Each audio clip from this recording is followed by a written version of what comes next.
ჩეხეთის მთავრობამ ქართული დიპლომატიური და სამსახურებრივი პასპორტებისთვის უვიზო მიმოსვლა გააუქმა. ჩეხეთის საგარეო საქმეთა მინისტრის იან ლიპავსკის თქმით, ქვეყანა ამ გზით რეაგირებას ახდენს საქართველოში ადამიანის უფლებების უპატივცემულობაზე, დემონსტრაციების დარბევასა და სამოქალაქო საზოგადოების დასუსტებაზე. პარალელურად საქართველოს ევრორეკომენდაციების შესასრულებელი ვადა ამოეწურა. ევროკომისია კი საქართველოს საგარეო საქმეთა სამინისტროს მიერ გაგზავნილ შემაჯამებელ დოკუმენტს ამ დრომდე განიხილავს.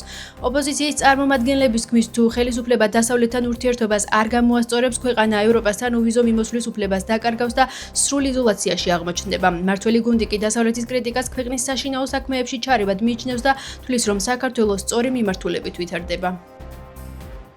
საბოლოო ჯამში მე მგონი ეს მხოლოდ და მხოლოდ პარლამენტის თუ მთავრობის თანამშრომლების საქმეს გაზრდის, იმიტომ რომ ის ხალხი, დიპლომატიური პასპორტით მოძრაობს, თუ მათ ჭირდებათ ვიზა, ისინი არ დადიან საელჩოებში, მათ თანამშრომლები დადიან და სავარაუდოდ რამდენიმე ათეული თანამშრომელი მთავრობის თუ პარლამენტის უფრო მეტ დროს დახარჯავს თავიანთი ხელმძღვანელების ვიზის გაფორმებას. სანქციები ეს არის ის უმნიშვნელოვანესი ბერკეტი, რომელიც მუშაობს ქართული ოცნების წინააღმდეგ. ევროკავშირი და მისი წევრი ქვეყნები აუცილებლად გადაახდევინებენ პოლიტიკურ ფასს ივანიშვილის დამნაშავე ავტოკრატიული რეჟიმის ყველა წევრს იმის გულისთვის, რომ მათ საქართველო და ქართველი ხალხი მოწყვიტეს ევროპულ ორბიტას. ეს პროცესები ჩვენი საერთაშორისო პარტნიორებისგან, როგორც ევროპელებისგან, ისე ამერიკელებისგან ცხადია, რომ კიდევ უფრო გამკაცრდება რეჟიმზე. ჩვენ ველით, რომ სანქციების პაკეტი ინდივიდუალური, მათ შორის რეჟიმის ლიდერებზე, მათ ოჯახის წევრებზე, ყველა იმ ადამიანზე, რომელიც